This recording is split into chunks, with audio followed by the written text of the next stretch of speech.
So, konnichiwa minasan, ako nga pala si Malen. So, kung ikaw ay bago sa aking YouTube channel, welcome.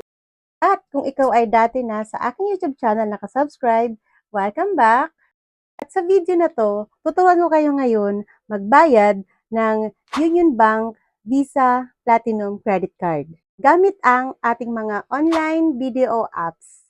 Ito nga pala guys, ang ginagamit ko kapag ako ay nagbabayad ng aking mga credit cards, yung aking video apps.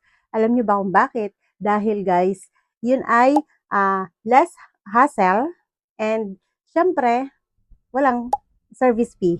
Walang transfer fee. So, kaya guys, ako sa inyo, try nyo na rin gamitin ang inyong mga online video apps. So, let's go! Ayan nga guys, open natin ang ating video online application. Then, after mo dyan, makikita mo guys yung pay. Click nyo siya. Then, after nyan guys, lalabas dito sa taas, pay bills. Click nyo siya. Then, yung see all. Ako kasi guys, so every time na magbabayad ako, sinisave ko na siya. So, kaya makikita nyo guys, nakasave na siya. So, ang pipiliin ko ngayon is yung Visa Platinum kasi yan yung content natin for today videos. So, ayan, after mo siyang maklik, i-type mo guys kung magkano yung amount na babayaran mo. So, ang bills ko dyan sa credit card na yan ay 4875.81. Guys, paalala ko lang, please double check. Kasi guys, dati nagkamali ako. Super hirap maibalik yung pera sa akin. As in, kaya please double check nyo, okay? Click pay from, kung saan ang pera. Then, click pay.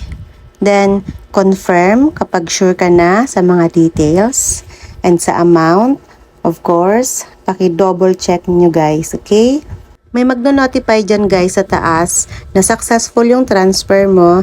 Then after that, lalabas na rin dyan guys yung resibo na bill paid ka na. So ayan, so yun yung pinaka-resibo mo. And guys, nga pala, kung nakatulong po sa inyo ang video na to, ang tutorial na ito, please don't forget to click the like and subscribe sa aking YouTube channel. Pa-click na rin po yung notification below para ma-notify kayo sa mga next video na gagawin ko. At yung meron kayong mga next pa na gusto nyo matutunan, i-comment nyo po below kung ano po yung next na gusto nyong gawin kong tutorial. So, thank you guys and God bless! Bye-bye!